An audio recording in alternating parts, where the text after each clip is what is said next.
पार्वतीपतये शिव हर हर महादेव। श्रीमद्जगद्गुरुचार्य महाराज की जय। त्रैलोक्य संपदा लेख्य समुल्लेखन भित्तये सच्चिदानंद रूपाय शिवाय ब्रह्मणे नमः। यामाहुः सर्वलोकानां प्रकृतिं शास्त्रपारगाः तां धर्मचारिणीं शम्भोः प्रणमामि परां शिवाम्। ज्ञानादिशक्तियुक्ताय भुक्तिमुक्तिप्रदायिने लक्ष्मी दहिवणीशाय गुरुसिद्धाय ते नमः। ओम नमः प्रणवार्थाय शुद्ध ज्ञानैकमूर्तये निर्मलाय प्रशांताय तस्मै श्री गुरवे नमः। तस्मै श्री गुरवे नमः। तस्मै श्री गुरवे नमः। प्रप्रथम वेद वेदांगेतिहासागम सर्वशास्त्र सुप्रसिद्ध श्रीमद् विमल वीर शैव धर्म संस्थापनाचार्य वर्य जगदादि जगद्गुरु पंचाचार्यों के दिव्य पवित्र चरणों में अनंतानंत भक्ति पूर्वक साष्टांग दंडवत प्रणिपात करते हुए और आप सभी लोगों को ऑनलाइन के माध्यम से अपने शिवलिंगार्चन के पद्धतियों को सुलभ और सरल तरीके से प्रसादित दे रहे हैं, ऐसे ज्ञान सिंहासनाधीश्वर जगतगुरु डॉक्टर चंद्रशेखर शिवाचार्य महास्वामी जी के दिव्य पवित्र चरणों में अनंतानंत भक्ति पूर्वक साष्टांग दंडवत करते हुए और दहिवड़कर मठ के आद्य गुरु गुरुसिद्ध राज योगेंद्र शिवाचार्य महाराज से लेकर लिंगैक्य श्री गुरु विश्वेश्वर शिवाचार्य पर्यंत सभी गुरुवरियों के दिव्य चरणों में साष्टांग दंडवत प्रणिपात करते हुए यह ऑनलाइन कक्षाओं को श्रद्धा भक्ति पूर्वक निष्ठावान होकर आप सभी लोगों को सभी सुविधाएं देने वाले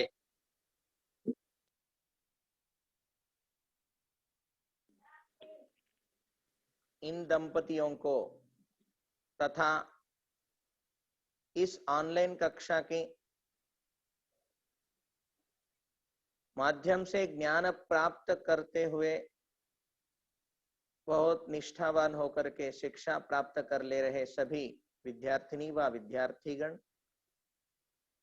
सभी मातृवृंद, आप सभी लोगों को जगदादि जगतगुरु पंचाचार्यों के परम पवित्र मंगल आशीर्वाद रहे ऐसा प्रार्थना करते हुए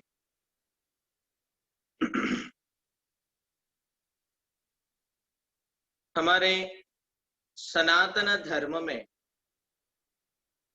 जब जब धर्म की नष्ट होता है तब तब परमेश्वर सृष्टि पे अवतरित होते हैं और साधु सज्जनों को रक्षण करने के लिए और दुर्जनों को दुष्ट विचारों को नष्ट करने के लिए साक्षात परमेश्वर ही अपना एक विशिष्ट रूप से भूलोक में अवतरित होते हैं। आज का दिन भी वैसा ही विशिष्टपूर्ण दिन है श्री जगत गुरु दारुकाचार्य जी के अवतार दिनोत्सव है, प्रकट दिनोत्सव है।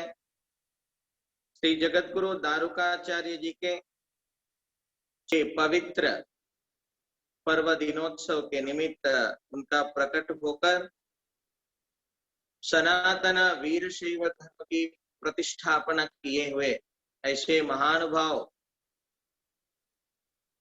जगत गुरु जी के दिव्य चरणों में भी अनंतानंत भक्तिपूर्वक नमन कहते हुए उनके प्रकट दिवस की आप सभी लोगों को शुभकामनाएं। आज गुरु की महिमा और सनातन वीरशैव धर्म प्रतिष्ठापन किए हुए जगदादि जगत गुरु पंचाचार्यों के बारे में संक्षेप रूप में हम समझ लेते हैं और विशिष्ट रूप में आज दारुकाचार्य जी की जयंती है, इसके बारे में हम लोग श्रवण करेंगे, चिंतन करेंगे।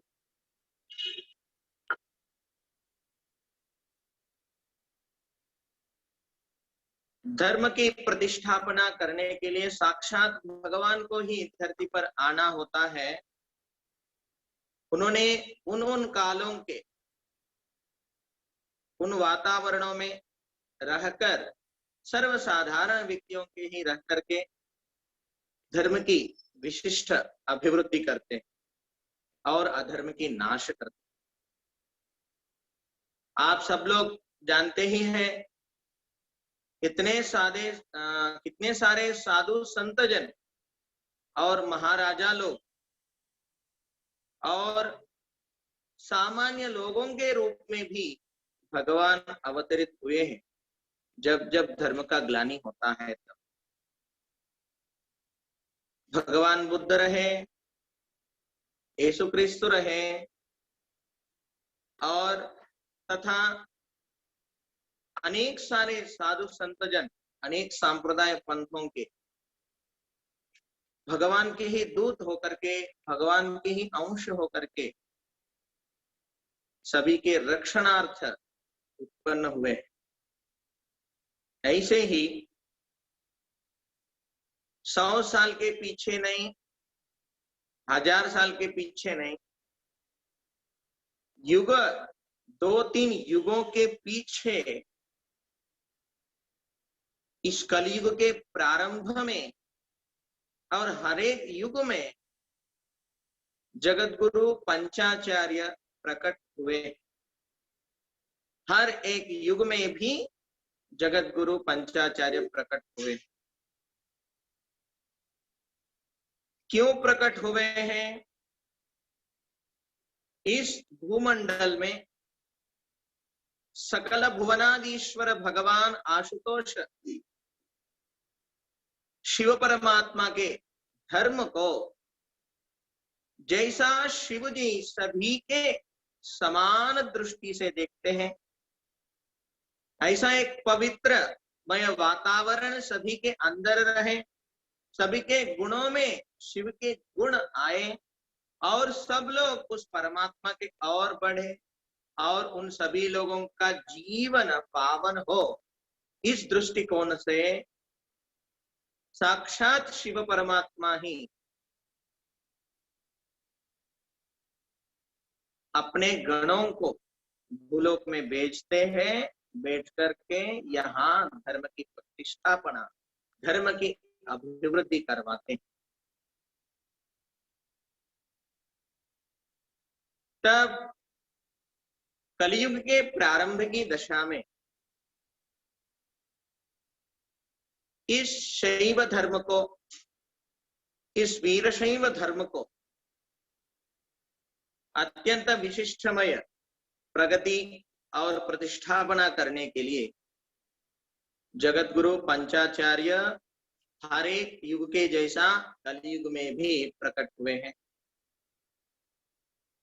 एक एक जगत गुरु एक एक स्थलों से प्रकट हुए हैं। एक अयोनिज है, अयोनिज यानी हम लोग जैसा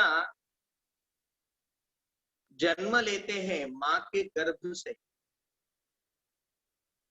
हमारे जैसा वे बाल्यावस्था, गर्भ में रह करके वहां से बाल्यावस्था, वहां से तरुणावस्था, वहां से वृद्धावस्था, ऐसे उनके जीवन नहीं रहता है। वे लोग हमारे जैसे मातृ गर्भ से प्रकट नहीं होते हैं, वे लोग अयोनिज है, यानी वे लोग शिवलिंग से प्रकट हुए। जगत गुरु रेणुकाचार्य जी ने कोल्लीपाक के सोमेश्वर लिंग से प्रकट हुए हैं। आज के दिन वह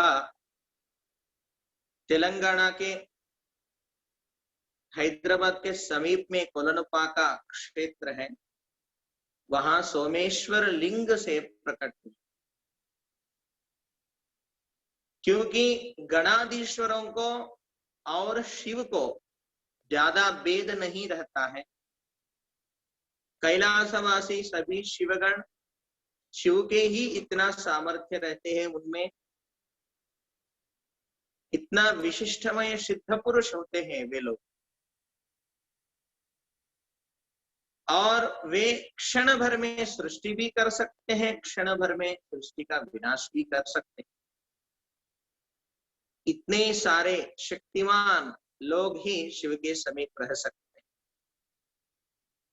साक्षात भगवान शिव ही कहते हैं पार्वती से, मेरे में, मेरे गणों में कोई अंतर नहीं है, द्वितीय शंभु ही वह मेरे गण हैं, यानी दूसरी शिव ही मेरे गण होते हैं। ऐसे परम सिद्ध पुरुष, परमे गणाधीश्वर, वे लोग लिंग से ही प्रकट होते हैं। आज के जिनका जयंती है, वैसे जगत गुरु दारुकाचार्य जी ने वटक क्षेत्र के सिद्धेश्वर लिंग से प्रकट हुए हैं। इस सिद्धेश्वर लिंग से प्रकट हुए जगत गुरु जी के नाम ही दारुकाचार्य शिवाचार्य महाराज है। वे आज के चैत्र शुद्ध पंचमी के पर्व दिन ही उनका प्रकट हुआ है। उज्जैनी जगत गुरु नाम से हम लोग आज पूजते हैं। और श्री जगत गुरु एको रामाराध्य शिवाचार्य भगवत पाद परसों 2 दिन के पीछे अक्षय तृतीया के पर्व दिन पर श्री जगत गुरु एको रामाराध्य शिवाचार्य जी के जयंती प्रकट दिवस को हम साझा किए हैं। उस जगत गुरु भगवत पाद के प्राकट्य आंध्र प्रदेश में स्थित भीमे द्राक्षाराम भीमेश्वर लिंग से प्रकट हुए और अपना धर्मपीठ केदारनाथ क्षेत्र में स्थापित किए हैं। तथा श्रीशैल जगत गुरु आदि जगत गुरु श्री पंडिताराध्य शिवाचार्य भगवत पाद के प्रकट स्थान श्रीशैल मल्लिकार्जुन लिंग से हुआ है। और यहाँ मल्लिकार्जुन लिंग के समीप में ही अपना पीठ स्थापन भी किए हैं। आप लोग देख सकते हैं, दर्शन कर सकते हैं। मल्लिकार्जुन गर्भ मंदिर के पीछे ही भ्रमरांबिका देवस्थान होता है, उन दोनों के बीच में हमारे धर्म गुरु के पीठ है, श्रीशैल पीठ। उसके बाद काशी पीठ, काशी जगत गुरु विश्वाराध्य शिवाचार्य भगवत पाद, वे काशी नगर में स्थित विश्वनाथ ज्योतिर्लिंग से प्रकट हुए थे।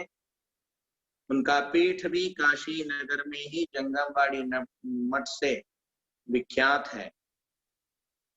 ऐसे वीरशैव धर्म को संस्थापन किए हुए, भूलोक में वीरशैव धर्म को लाए हुए प्रथम परम पुरुष कोई है तो वे जगत गुरु पंचाचार्य है। ये जगतगुरु पंचाचार्य के प्रकट होने के विषय पर बहुत सारे लोगों का चिंतन मंथन हो रहा है। हुआ था। कैसा आ सकते एक लिंग से एक शरीर कैसा उत्पन्न हो सकता है, ये कैसा शक्य है, ऐसे करके कई लोगों का तर्क होता है। यानी उन लोगों की दृष्टि में लिंग एक पत्थर है। एक पत्थर से एक आदमी कैसा आ सकता है? आजकल तो मनुष्य से मनुष्य ही उत्पन्न होना बहुत कठिन हो गया है। कितने डॉक्टर वैद्य के पास जाने के बाद भी संतान उत्पत्ति नहीं हो रहा है। उतने में एक पत्थर से आदमी कैसा आ सकता है? ऐसे कुतर्क लोगों के मस्तिष्क में उत्पन्न हो रहे हैं और बहुत सारे लोगों को वो भ्रमित कर रहे हैं। आप लोग ये एक ध्यान में रखना चाहिए, प्रकट हुए हुआ स्थान पत्थर नहीं है, वह स्वयंभू ज्योतिर्लिंग है। लिंग में पत्थर में फर्क नहीं जानता हुआ लोगों को आदमी में सिद्धि पुरुष में भी फर्क नहीं होता है। उन लोगों को ये समझ में ही नहीं आए। ये नॉर्मल पत्थर नहीं है, ये शिवलिंग है, ये स्वयंभू लिंग है। ये अत्यंत शक्ति चेतना रहने वाला शिवलिंग होते हैं। साक्षात परमेश्वर ही अवतरित हुआ शिवलिंग है।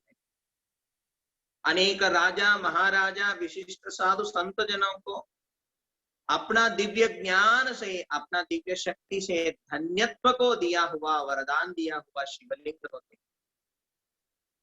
ऐसे शिवलिंग के बारे में ही जानकारी नहीं है उन लोगों को, ये प्रकट के बारे में क्या जानकारी? ऐसे ही प्रश्न पूछे। आप लोगों को नरसिंह अवतार के बारे में भी पता है। नरसिंह कैसा आया था?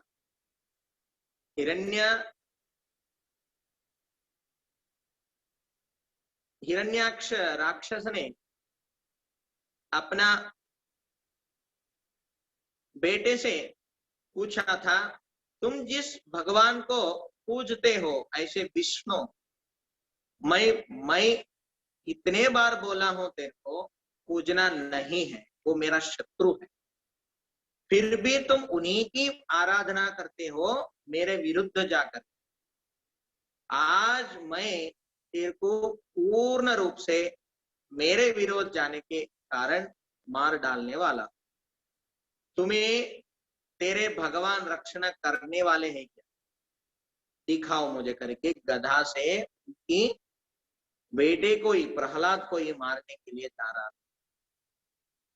वो प्रहलाद ने अत्यंत भक्ति से, निष्ठा से अपना देव के ऊपर इतना प्रगढ़ विश्वास था, उनका जनक, उनका पिता ही उनको मार रहे, तब भी वो डर न रहे। हम लोगों को कोई मार रहे तो हम क्या करेंगे? अरे बाप रे बाप, अम्मा करके हम हमारे माता पिता को हम स्मरण करें। मगर स्वयं उनका ही जनक, उनका ही पिता उनको मार रहे हैं, तब भी वो प्रहलाद उनका पिता से नहीं डरा है, क्योंकि उनको इतना भक्ति है, उनको इतना विश्वास था कि मेरा विष्णु मुझे रक्षण करने के लिए आएगा। मेरा विष्णु सर्वांतर्यामी है, आप में भी है, मेरे में भी है, विश्व में हर कण कण में मेरा विष्णु का मौजूदा है। अच्छा, ये स्तंभ में भी है क्या? दिखाओ करके बोले, हाँ है। तो ये स्तंभ को मारता हूं करके स्तंभ को मारने के बाद उसी स्तंभ से नरसिंह उत्पन्न होगा। भागवत में आप सब लोग इसका रेफरेंस देख सकते। तो ईश्वर सर्व विद्यानाम ईश्वरः सर्वभूतानां, ईश्वरीय शक्ति सभी जगह मौजूदा है। ये सभी शास्त्रों का उल्लेख है, सभी शास्त्र मान्य करते। ऐसा सर्वांतर्यामी प्रभु स्तंभ से आकर के उस राक्षस को वध करके और भक्त सुलभ होकर के प्रहलाद को अपना लिया। ये सब लोग मान्य है, ये सभी लोग जानते हैं। तो ये एक साधारण भवन की आधार होने वाला स्तंभ है, उस स्तंभ से देव आ सकता है तो वो परम पवित्र स्वयंभू लिंग से क्यों नहीं आ सकता? ऐसा मल्लिकार्जुन ज्योतिर्लिंग से, काशी विश्वनाथ ज्योतिर्लिंग से, वटक्षेत्र सिद्धेश्वर लिंग से, द्राक्षाराम भीमेश्वर लिंग से, पूर्णपाक सोमेश्वर लिंग से जगदादि जगत गुरु पंचाचार्य शिव जी के आज्ञा से अवतरित हुए हैं। होकर के सभी को एक ही समानत्व प्राप्त करने वाला अत्यंत विशिष्टमय वीरशैव सिद्धांत को स्थापना किए हैं। और एक एक जगत गुरु एक एक सूत्र के माध्यम से एक एक ऋषि को अपना बोध दिए हैं। पडविड़ी सूत्रम श्री जगत गुरु रेणुक भगवत पादाचार्य जी ने दी। पद विधि यानी पद विधि, हम लोग हमारे जीवन को उद्धरण करने के लिए कौन से रास्ते में गए तो हमारे जीवन उद्धार होगा, इस विषय के बारे में अत्यंत सुलभ सरल उपायों से विधि को दिखाया हुआ जगत गुरु रेणुक भगवत पादाचार्य जी है। वह पडविड़ी करके आप बोलते हैं, मगर उसका उच्चारण ऐसा करना चाहिए पादा विधि, यानी रास्ते में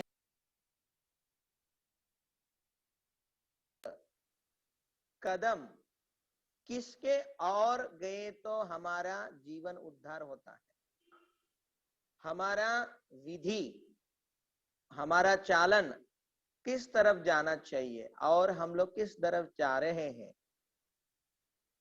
कहाँ गए, हमारा चरणों का स्पर्श कहाँ रखेंगे तो हमारा जीवन उद्धार होगा।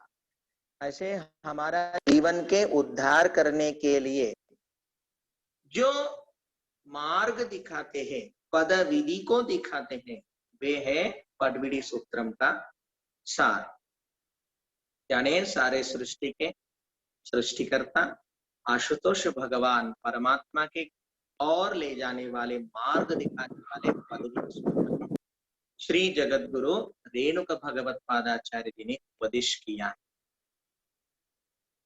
और आज के जयंती हम लोग जिस जगत गुरु जी के कर रहे हैं वे है उज्जैनी जगत गुरु सद्धर्म सिंहासनाधीश। उस जगत गुरु जी ने वृष्टि नामक सूत्र को दिया है। सूत्र यानी क्या होता है, पहले हम लोग इसके बारे में थोड़ा चिंतन कर लेते हैं। सूत्र यानी बहुत संक्षेप अक्षरों से रहता है, मगर उसके अंदर सार इतना बड़ा होता है, पूरा विश्व का ज्ञान उसमें निक्षिप्त होता है। सारसद विश्वतो मुखम सूत्रम सूत्र विदो विदुः, यानी सूत्र का परिभाषा ऐसा करते हैं, अत्यंत संक्षेप अक्षरों में रहता है, एक ही वर्ड में रहता है, मगर उसको हम जानने के लिए गए तो पूरा विश्व का ज्ञान उसमें निहित होता है। आपको उदाहरण देना है तो देखिए, आपका नंबर रहता है सेलफोन नंबर, वो 10 आंकड़ा का रहता है। 10 आंकड़ा आप जांच करेंगे तो उस व्यक्ति का नाम पता चल जाता है, किसका नंबर है ये, और उस व्यक्ति का आधार कार्ड पता चल जाता है, उनका एड्रेस भी पता चल जाता है, वो क्या काम करता है ये भी पता चल जाता है, उनका घर कैसा है, कहाँ रहता है, कितने लोग रहते हैं, ये भी पता चल जाता है। और भी जानकारी लेंगे तो वो क्या करते हैं, उनके घर में क्या क्या चलता है, सब कुछ डिटेल्स हमें एक सिर्फ सेलफोन नंबर के आधार पर मिल जाता है। यानी सेलफोन नंबर है सूत्र, और उसको हम जानकारी लेने के लिए हम परीक्षण करते जाएंगे तो पूरा उस व्यक्ति के बारे में और उनके खानदान के बारे में ही पूरा पता चल जाता है। ऐसा ही सूत्र रूप में उपदेश किए हैं पूर्व के सभी लोग। पहले जमाने में एक शब्द से व्यक्ति को ज्ञान आ जाता था। तुम परमात्मा हो, इतना बोलने पर वो व्यक्ति परमात्मा समझ लेते थे और परमात्मा की ही जैसा वर्तन करते थे। म्यूट कीजिए सब लोगों को। और कई वर्षों के बाद वो सूत्र के ऊपर भाष्य भी लिखे हैं। यानी सूत्र समझ में नहीं आ रहा है, लोगों को धारणा शक्ति कम हो गया बोले तो आचार्यों ने सूत्रों को विवरण करके डेफिनेशन लिखा है, उसके नीचे इस सूत्र ये कह रहा है करके एक 4-5 लाइन किया है एक वर्ड को। और कई वर्षों के बाद लोगों का धारणा शक्ति इतना कम हो गया है, वो भाष्य को भी नहीं समझने लगे। वो 4-5 लाइन भाष्य को समझने नहीं पा रहे करके 4-5 पेजी टीका टिप्पणी लिखा है उसके ऊपर। लोगों की धारणा शक्ति इतना कम हो गया है, वो टीका टिप्पणी को भी नहीं समझ रहा है करके माइक लगा करके महाराज लोगों को बुला करके 7-7 दिन प्रवचन करके लोगों की अपनी भाषा में समझाने के लिए अभी हम लोग प्रयत्न कर रहे हैं। तो सूत्र यानी पूरा ज्ञान को अत्यंत कम शब्दों में, कम अक्षरों में जो रहता है उसको सूत्र कहते हैं। तो साधक अपना जीवन को धन्य करने के लिए कौन सा मार्ग को चुने तो उन्होंने अपना जीवन को धन्य कर सकता है, ये कहने वाला सूत्र का नाम है पद विधि। ये जगत गुरु रंभापुरी जगत गुरु दिए हैं। और उज्जैनी जगत गुरु दारुकाचार्य जी ने वृष्टि नामक सूत्र को दिए हैं। 2 ही अक्षर है वृष्टि। वृष्टि यानी संस्कृत में पौष, वर्षा, रेन। रेन ये क्या सूत्र है, उसको हम ऐसा स्थूल बुद्धि से विचार करेंगे तो हमें वह समझ में नहीं आए। जगत गुरु दारुकाचार्य जी ने वृष्टि सूत्र से शिव ज्ञान को दिया है प्रपंच। वृष्टि यानी पौष। ये वर्षा को क्यों सूचित कर रहे हैं, इसका मतलब यह है वृष्टि यानी पौष है ही है, और सूक्ष्म दृष्टि से विचार किए तो वृष्टि यानी जल संबंधित विषय को बोल रहे हैं।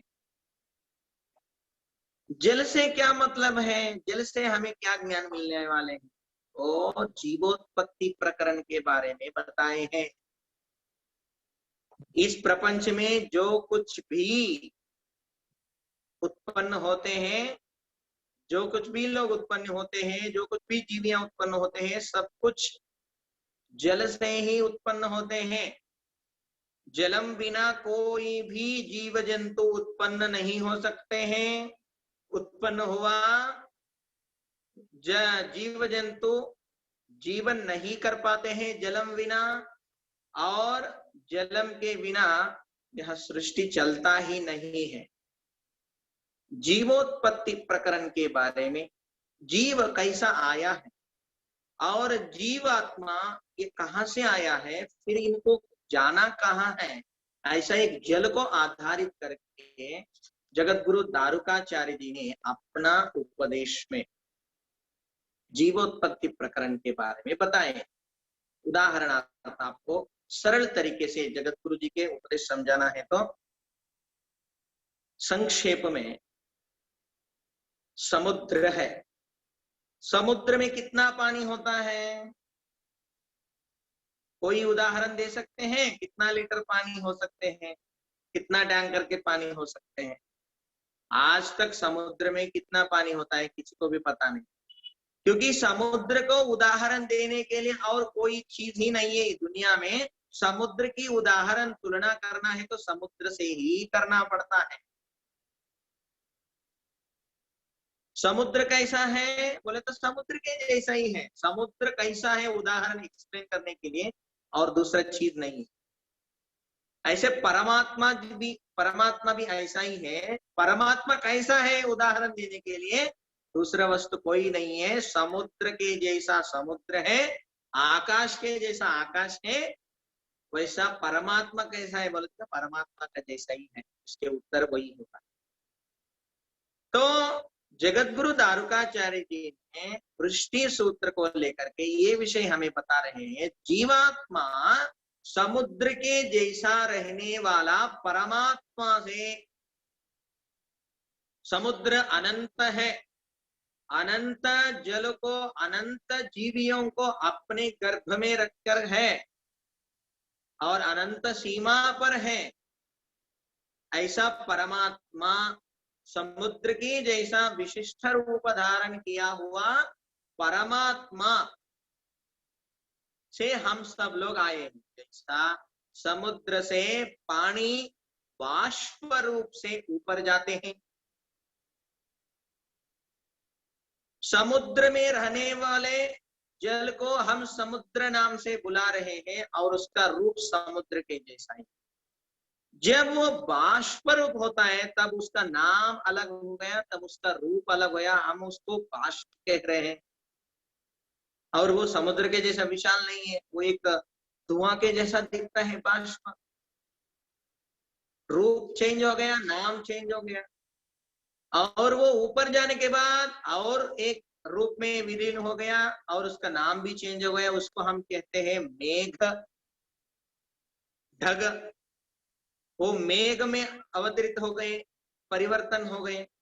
मेघ में, समुद्र का जल मेघ में हो गया, और मेघ को जब ऋतु कालानुसार हवा मिलेगा तब वो परिवर्तनशील होकर के वर्षा नाम से वो भूलोक पे गिर रहे हैं, वृष्टि के नाम पर। भूलोक में गिरने वाला वह जल को हम वर्षा कह रहे हैं, वृष्टि कह रहे हैं। और वे भूलोक में गिरने के बाद यदि वो वीरी में गिरा तो उसको वीरी का पानी बोल रहे हैं, हम उसको पीने के लिए उपयोग कर रहे हैं। यदि वो नाली में गिरा तो उसको नाली के पानी बोल रहे हैं और उसको हम इस्तेमाल नहीं करते। यदि वो तटाक में गिरा, तालाब में गिरा, तो उसको तालाब का पानी करके हम व्यवसाय के लिए उपयोग करते हैं। यदि वो नदी में गिरा तो गंगा जल पवित्र है करके हम अभिषेक इत्यादि में स्नान, अपना पाप धोने के लिए इस्तेमाल करते हुए उसको हम आगे बेच देते हैं। ऐसे समुद्र में से आए हुआ पानी बाष्प रूप से ढग हो गए, मेघ हो गए, वहां से वृष्टि होकर के गिर के हमारे बोर में, हमारे नाली में, हमारे घर में, हमारे पूजा के स्थान पे, हमारे पीने के पानी के ओर से, हमारे स्वयं पाक के पानी के ओर से जाते जाते जाते जाते वो थोड़ा थोड़ा बड़ा बड़ा स्वरूप होकर के नदी रूप धारण कर लेता है। अंत्य में नदी में विलीन होकर के वह पानी समुद्र में विलीन हो जाता है फिर से।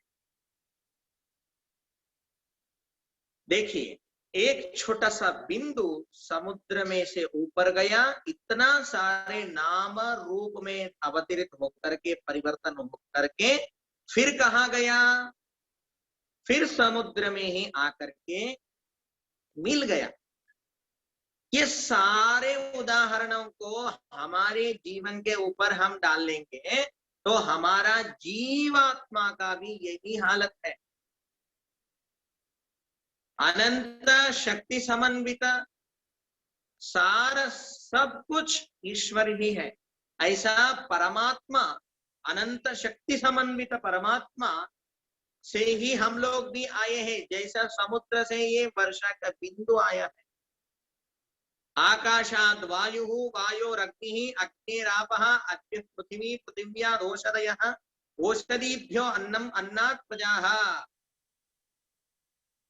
परमात्मा से आकाश आया है, आकाश से वायु, वायु से अग्नि, अग्नि से जल, जल से भूमि, भूमि में उत्पन्न हुए औषधि को कहा करके हम संतानोत्पत्ति, और संतानोत्पत्ति से ये सब कुछ सृष्टि हुआ है।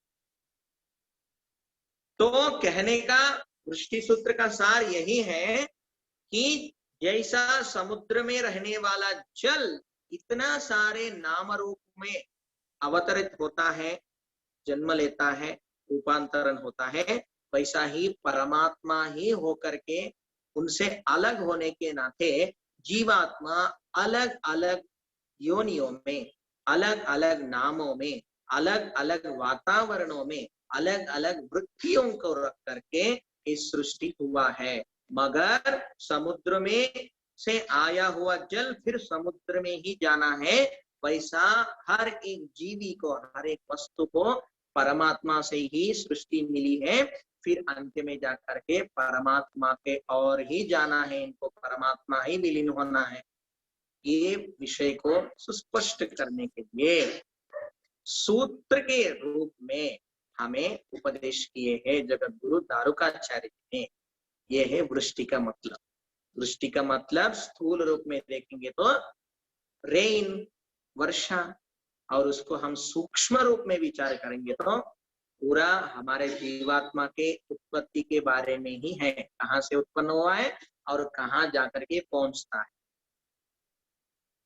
उसके बाद जगत गुरु दारुका एको रामाराध्य, जो अक्षय तृतीया के दिन हम लोग जयंती मनाए थे, उस जगत गुरु जी के उपदेश क्या है? लंबन, लंबनम, इस सूत्र से उन्होंने हमें ज्ञान दिए। लंबनम का मतलब यह होता है जो बहुत बड़ा लंबा है उसको लंबनम कहते हैं संस्कृत। लंबनम यानी लंबा, लंबा यानी उद्दु, ಬಹಳಷ್ಟು ಉದ್ದಗಿದೆ, ಅದಕ್ಕೆ ಲಂಬನಂ ಅಂತಾರೆ। ಏನು ಉದ್ದಕ್ಕಿದೆ? कौन सा इतना लंबा है बोले तो इस सृष्टि में उससे बड़ा लंबा चीज और कोई भी नहीं है, वह है परमात्मा। पुरुष सूक्त में कहते हैं अत्यतिष्ठ दशांगुलम, पूरा यह विश्व सृष्टि से बढ़कर 10 अंगुल परमात्मा की चेतना शक्ति उससे भी बड़ी है, पूरा प्रकृति से भी 10 अंगुल बड़ा परमात्मा का शक्ति है, ऐसा कहते हैं। यानी अतल, वितल, सुतल, तलातल, रसातल, महातल, पाताल, भूलोक, भुवर्लोक, सुवर्लोक, महोलोक, जनोलोक, तपोलोक, सत्यलोक, इतना 14 भुवनों से भी बढ़कर परमात्मा है। आप लोग शिव पुराण में भी सुने होंगे, ब्रह्मा विष्णु को झगड़ा होते वक्त बीच में से अरुणलिंग का उत्पन्न हुआ है, और वह अरुणलिंग को आदि अंत्य देखने के लिए ब्रह्मा विष्णु झगड़ते हुए एक ऊपर गए एक नीचे गए, तो भी उन दोनों को आदि अंत पता नहीं चला उस अरुणलिंग का। यानी जिसका आदि नहीं है, जिसका अंत नहीं है, उसका कौन उसका आदि अंत को पहचानेगा? यानी इस सृष्टि में सबसे बड़ा तत्व, सबसे बृहद तत्व ब्रह्म नाम से पता चलने वाला कोई वस्तु है तो वह शिव परमात्मा है। उनकी तत्व के बारे में, शिव तत्व के बारे में सबसे बड़ा कोई तत्व है, सबसे लंबा कोई तत्व है तो वह शिव परमात्मा है। ऐसे परमात्मा के बारे में ज्ञान देने वाला सूत्र ही लंबनम है। ऐसे परमात्मा के ज्ञान को देने वाला कार्य श्री जगत गुरु एको रामाराध्य शिवाचार्य जी ने किए हैं। ये जगत गुरु पंचाचार्यों के जो उपदेश है ये बहुत छोटे छोटे अक्षरों में निहित है, मगर उन्हीं से प्रारंभ हुआ है उपदेश देना। सभी महर्षि साधु संत जगत गुरु पंचाचार्यों के उपदेश से ही पूरा अपने ग्रंथ उपदेश किए हैं। ईश्वर के बारे में प्रथम उपदेश लंबन के सूत्र के ओर से जगत गुरु एको रामाराध्य जी ने उपदेश किया है। लंबनम इत्यर्थः सबसे बड़ा कौन है इसके बारे में पूरा उपदेश रहता है, और वो कौन है? ईश्वर ही है। उसके बाद जगत गुरु श्रीशैल महास्वामी पंडिताराध्य शिवाचार्य जी ने मुक्ता गुच्छम इस नाम से उपदेश किया है। सूत्र का नाम क्या है? मुक्ता गुच्छ। मुक्ता यानी मोती, गुच्छ माने गुच्छ उसका, मोतियों का गुच्छ। मोतियों का गुच्छ के अर्थ हम स्थूल रूप से देखेंगे तो मोती का गुच्छ क्या होता है, ये कौन सा उपदेश है ऐसा लगता है, मगर दार्शनिक के दृष्टि से हम इसे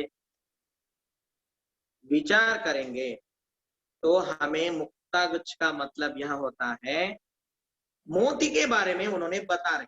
मोती के बारे देखिए, पानी का 3 रूप होते हैं। पानी 3 रूप से विकार होकर के 3 रूप धारण कर लेते। एक है नमक, मीठ। दूसरा है बर्फ, आइस। तीसरा है मोती। परमात्मा कैसा है, परमात्मा से आया हुआ यह जीवात्मा कैसा है, इसके बारे में जगत गुरु पंडिताराध्य जी ने बता रहे हैं मुक्ता गुच्छ सूत्रम से। पानी का ही 3 विकार रूप है। एक है पानी से ही, समुद्र से ही आता है, वह नमक है, सॉल्ट। वो पानी का ही विकार रूप है, मगर वो ज्यादा देर नहीं टिकने वाला है। उसको हम पानी में ही विलीन करेंगे तो वो क्षण भर में विलीन हो जाता है। और दूसरा रूप है पानी का ही विकार रूप है, वह जो है बर्फ का रूप है। ये बर्फ जब शीतलत्व को अपना लेता है तब पानी विकार होकर के शीतल हो जाते हैं और एक बर्फ के रूप को धारण, मगर उसको उष्णता प्राप्त हुई तो वो फिर यथा तथा पानी के रूप में पिघल जाता है। और कौन सा भी कष्ट आया, कौन सा भी नष्ट आया, कौन सा भी विकृति रूप में आप ये करेंगे तो भी और एक रूप है वो नष्ट होता ही नहीं है, वह है मोती। यह भी पानी से ही बनता है। मोती का जो सींप रहता है वो स्वाति नक्षत्र में जब वर्षा होती है तब पानी के गर्भ से ऊपर आते हैं और ओपन हो जाता है। एक क्षण भर के लिए ओपन होता है। उतना क्षण भर में जो वर्षा के बिंदु, पानी के बिंदु उन सीप में गिरता है तब वो बंद कर लेता है, अपना मुंह को बंद करके फिर पानी के गर्भ में जाता है। और उसमें दूसरा पानी कौन सा भी मिक्स नहीं हो सकता। तब उसके अंदर जो जीवी रहता है वो मर जाता है और वो अनेक काल तक रह करके वो जल बिंदु मोती के रूप में परिवर्तन होता है। जब कोई मानव उस शिंप को लेता है तब उसको निकालता है तो उसमें मोती मिलता है, उसको ही हार में बन लेता है, हार के रूप में ऐसा बनता है मोती।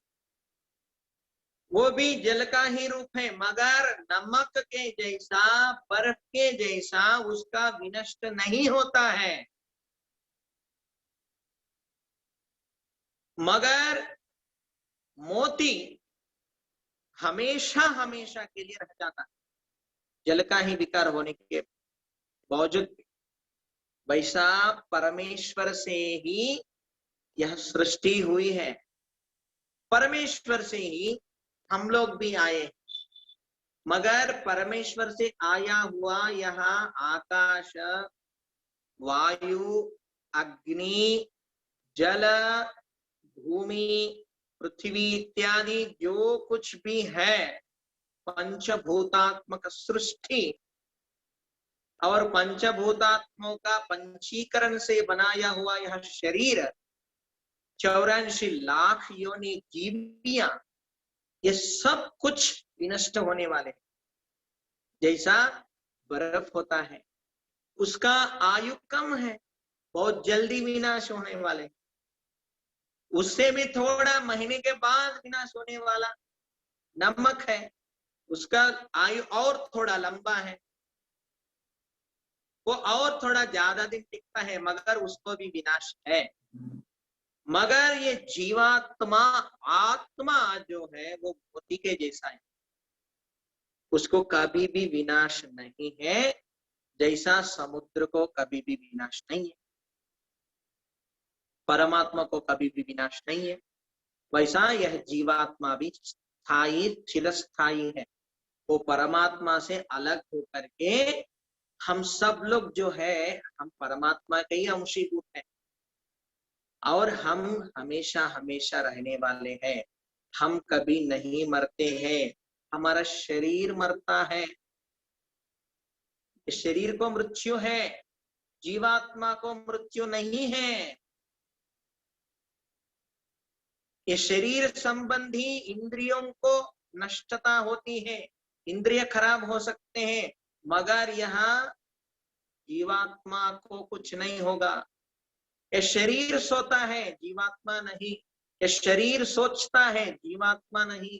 ये शरीर को रोग होता है, जीवात्मा को नहीं। ये शरीर बाल्यपना को, वृद्धपना को लेता है, मगर जीवात्मा वृद्ध भी नहीं होता। ये शरीर स्त्री पुरुष लिंग भेद हो सकता है, मगर जीवात्मा नहीं। जीवात्मा जैसा मोती है वो हमेशा के लिए रह जाता है, वैसा जीवात्मा भी हमेशा के लिए कोई भी विकारों को नहीं लेते हुए सच्चित आनंद पर ब्रह्मा, शुद्ध आनंद है जीवात्मा।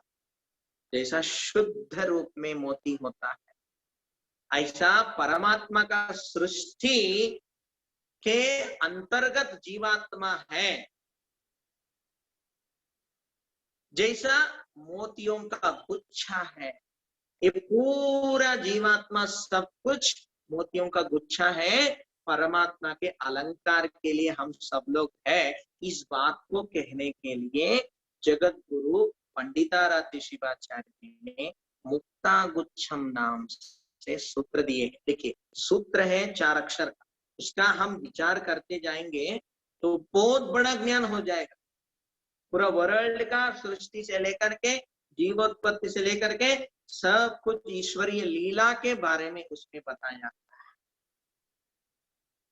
ऐसे जगत गुरु पंडिताराध्य जी ने मुक्ता गुच्छ, यानी आप मोती के जैसा हो, सदैव रहने वाला, विशिष्ट शक्ति संपन्न हो, उसके बारे में बता रहे हैं। उसके बाद जगत गुरु विश्वाराध्य जी ने पंचवर्ण सूत्रम से हमें उपदेश किए। काशी जगत गुरु पंचवर्णम, यानी बहुत सारे लोग वर्ण के आया तो यहाँ ऐसा समझते हैं कलर्स, 5 कलर्स, मगर पंचवर्ण का मतलब कलर नहीं है, अक्षरों को भी वर्ण कहते हैं। जो वर्ड्स होते हैं, जो लेटर्स होते हैं, अ आ इ ई उ ऊ, जो अच हल जो है, इसे भी वर्ण कहते हैं। जगत गुरु विश्वाराध्य शिवाचार्य भगवत पाद जी ने हमें पंचवर्णम नामक सूत्र दिए। पंचवर्ण का क्या मतलब है? 5 अक्षर उन्होंने उपदेश किए। वो 5 अक्षर क्या है? शिव ए वात्मा, ये 5 अक्षर उन्होंने कहे। शिव एव आत्मा, यानी शिव ही आत्मा है। आत्मा यानी तुम। आपको कोई पूछे हैं, आपका परिचय दीजिए, आप कौन है, ऐसा बोले तो मैं विश्वनाथ हूं, ऐसा हम लोग परिचय दे, कोई भी नाम से। वो आपका नाम हो गया, वो आपका संज्ञा हो गया। मगर आप कौन है बोले तो मैं अमुक जगन्नाथ का बेटा हूं, वो आपका पिताजी का नाम। आप कौन है? मैं अमुक माता जी को जन्म लिया, उनसे जन्म लिया। नहीं, वो माता जी का परिचय होगा, माता जी। आप कौन है? मैं पुलिस हूं। आपका वृत्ति नहीं पूछ रहे, आप कौन? मैं अमुक व्यक्ति का पिता हूं, वो आपका उपाधि हो गया, पिताजी। आप कौन है ये बताओ। मैं ये दिख रहा हूं ना, ये हूं करके इस शरीर को, ये छाती को दिखाएं, इस शरीर ही मैं हूं, आप बताएं शरीर आप कैसे होते हैं? शरीर का नाम का चीज ही नहीं है। आप विचार करेंगे तो शरीर कहाँ है, दिखाइए। बोलेंगे तो आप ऐसा करेंगे, ये तो पुपुस हो गया, छाती का भाग हो गया, ये नहीं। शरीर कहाँ दिखाओ बोले तो शरीर भी नहीं है। आप इसको दिखाएंगे, ये तो बाहु हो गया, ये तो सिर हो गया, नेत्र हो गया।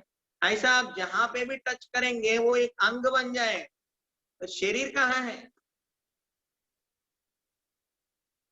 तो आप जाएंगे अंदर, मैं इंद्रिय हूं।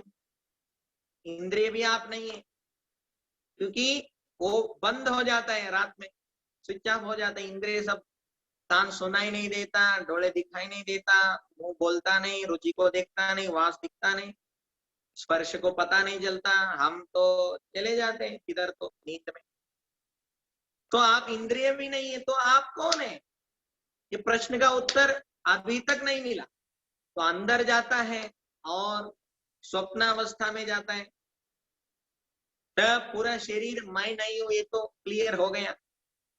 अंदर जाने के बाद मनमय हो सकता हूं करते बोलते हैं, प्राणमय हो सकता हूं करके बोलते हैं। प्राण 24 आवर्स इनटू आप जीवन जब तक है तब तक आपके साथ है, आप प्राण है ऐसा समझ ले रहे, मगर प्राण के पास ज्ञान नहीं है। आप सो जाने के बाद आपका अत्यंत वैल्यूएबल वस्तु कौन ले जा रहे हैं, कौन ले रहे हैं, कौन चोरी किया, ये बात आपको पता नहीं चलता। यदि प्राण आप हैं तो उसको ज्ञान होना चाहिए। प्राण भी आप नहीं है, इससे स्पष्ट हो जा रहा है। और अंदर गया तो मन बुद्धिमय हूं ऐसा आप समझ रहे। बुद्धि भी आप नहीं है, क्योंकि आप ऐसा व्यक्ति है हमेशा हमेशा आप। तो बुद्धि हमेशा नहीं रहता है, सोने के बाद नहीं रहता है, वृद्धावस्था में नहीं रहता है। कुछ गड़बड़ काम कर रहे हैं तो बुद्धि अच्छा से काम नहीं कर रहा है, तो वो भी आप नहीं है। आप बोलते हैं मेरा बुद्धि अलग है, मैं बुद्धि अलग है। आत्मा अनात्मा का परख करना है तो इतना ही समझ लेना है, जहां मेरा लगता है वो आप नहीं, बरोबर है। जहां मैं लगता है वहां पे ही आप। कहाँ लग रहा है? मेरा पैर, मेरा शरीर, मेरा प्राण, मेरा बुद्धि, मेरा मन, यहां तक आप नहीं है, ये स्पष्ट हो गया। मैं नानु ನನ್ನದು ಅಲ್ಲ, ನಾನು ಅಂತ ಹೇಳಿ ನಾವು ನಿಂದಿರ್ತೀವಲ್ಲ ಅದೇ ನಾವು। मैं करके हम जहां स्थगित हो जाते हैं वही आप। कहा? सुषुप्ति अवस्था में आप लोग इसको पहचान सकते हैं। अब हम लोग जागृति अवस्था में हैं, उसके बाद हम लोग स्वप्नावस्था में जाते हैं। हाँ, हम लोगों को कुछ तो दिखाई देता है, कोई पैसा मिलता है, कोई जल, स्वप्न विचित्र विचित्र आते हैं ना, वो सब हम रिकॉर्डिंग करते रहते। हम तो सो गए हैं, तो वहां रिकॉर्डिंग कौन कर रहे हैं? तो हम ही वहां साक्षी रूप में देख रहे हैं सब सिनेमा को, ड्रीम्स में। उससे भी ऊपर जाकर के हम सुषुप्ति अवस्था में 4 घंटे सो जाते रोज। वो सुषुप्ति अवस्था इतना गाढ़ नींद में होता है, कोई आकर के उठाए तो भी आदमी नहीं उठता, नहीं उठ रहा है करके पानी डाला तो वो झगड़ने लगता है, उठ के मारते थे, कोई भी रहने दे। इतना आनंद वहां रहता है, इतना आनंद रहता है वहां। जागृति अवस्था में, स्वप्नावस्था में उतना आनंद नहीं रहता है जितना गाढ़ नींद निद्रावस्था में रहता है। इतना बड़ा आनंद स्वरूप में वहां जीवात्मा रहता है। अच्छा, हमें ये बताइए, आप तो सो गए हैं, तो आप सो गए हैं, सो जाने के बाद मैं सो गया हूं करके कौन बोल रहे हैं? आप बुद्धि है, आप मन है, ऐसा यदि आप सोचेंगे तो आप तो सो गए, आप शरीर है ऐसा सोचेंगे तो आप तो सो गए। सो जाने के बाद आप सो गए करके, मैं बहुत बड़ा नींद में था, मुझे इतना गाढ़ नींद लग गया, मुझे क्या हो रहा था कुछ पता भी नहीं है, ऐसा करके आपको कैसा पता चला? तो आप सोए हुए आदमी नहीं हो, आप गाढ़ नींद में भी आप जागृत में ही थे, इसलिए आपको पता चला मुझे गाढ़ नींद लग गया, नहीं तो ये आपको कैसा पता चलता था? इसलिए जीव ही कभी सोता नहीं है, कभी जागृत होता नहीं, वो हमेशा एक ही अवस्था में रहता। वही है आप, गाढ़ नींद में भी आप जागृत है, आप साक्षी रूप में है। शरीर, इंद्रिय, मन, बुद्धि, प्राण सब विश्रांति ले रहे हैं, तब आप उसको साक्षी रूप में थे। वही है मुक्ति। संक्षेप में मुक्ति कैसा रहता है बोलना है तो निद्रावस्था में ही हमें पता चल जाता, आनंद ही आनंद, उसको वर्णन नहीं कर सकते। नींद कैसा रहता है वर्णन नहीं कर सकते। उसके लिए तुलना करने के लिए जागृत अवस्था में इतना आनंद हमें कभी भी कोई भी चीज से नहीं मिलता है जो नींद में मिलता है, इतना विशिष्ट आनंद मिलता है। वहां आत्मा अपना स्वस्वरूप में रह जाता है, बस इतना ही, वहां ज्ञान नहीं रहता, वो अज्ञान अवस्था में रहता है। इसी को ध्यान में जो व्यक्ति प्राप्त कर लेता है इसी अवस्था को, उसी को कहते हैं समाधि अवस्था। यही हमें करना है। तो इसी को जगत गुरु विश्वाराध्य जी ने अपने उपदेश के रूप में शिव एव आत्मा, शिव ही तुम हो। तुम कौन हो? शिव हो। शिव कौन है? तुम है। शिव से ही तुम आए हो, फिर शिव में ही तुम जाना है, ऐसा करके उपदेश कर रहे हैं जगत गुरु विश्वाराध्य जी महाराज। ऋषि जगत, ऐसे जगत गुरु पंचाचार्यों ने इस जगत की कल्याण के लिए पूरा सारे जीवियों को परमात्मा में विलीन करवाने के लिए, सभी को मुक्ति प्रदान करने की मार्ग को दिखाए हुए प्रथम आचार्य इस भूतल में कोई है तो वो जगत गुरु पंचाचार्य ही है। बस इतना हम लोगों को स्पष्ट होने की जरूरत है कि ये जगत गुरु पंचाचार्य जी कब के हैं। तो ये हर एक सृष्टि में, हर एक युग में ये धर्म स्थापना के लिए आए। हर एक कलयुग में भी आए हैं, द्वापर युग में भी आए थे, और त्रेता युग में भी आए थे, और कृत युग में भी आए थे, और उनकी परंपरा आज भी चालू है। उसी परंपरा में के विश्वाराध्य शाखीय काशी शाखा मठ ही हमारा मठ। तो इतना अद्भुत परंपरा, इतना अद्भुत कार्य जगत गुरु पंचाचार्य का है। आज दारुकाचार्य जी के मंगलमय प्रकट्य दिवस पर सभी के घर में जगत गुरु मूर्ति का या चित्रपट का पूजन हो, और जगत गुरुओं का आशीर्वचन, आज काशी जगत गुरु का आशीर्वचन भी आप लोगों को उपलब्ध है। तो आप सब लोग अच्छा से जगत गुरु महास्वामी जी का आशीर्वचन प्राप्त करें। और अभी तक जितने हम बताए हैं, बहुत संक्षेप में हम बताए हैं, बहुत संक्षेप में बताए। ये बताना है तो बहुत समय जाएगा, इतना बड़ा उपदेश है। बहुत सरल से और आपको सरल उपाय देकर के हम समझाए हैं। आज का दिन बहुत श्रद्धा पूर्वक आप सब लोग अपना श्रवण भक्ति से गुरुजनों का कार्य को, जगत गुरु महानुभावों का अवतार को और उनका अवतार का उद्देश्य को और उनके अवतार होने के कारण ही आज हम लोग इतना ज्ञान को ले रहे हैं, ये भी हम लोग सोचने चाहिए। ये सब जगत गुरु के आशीर्वाद ही हैं। उनके पवित्रमय चरणों में अनंतानंत वंदन समर्पण करके प्रकट दिवस पर आप सभी लोगों को जगत गुरु महास्वामी जी का आशीर्वाद रहे, ऐसे प्रार्थना करते हुए हमारे वाणी को विराम देते हैं।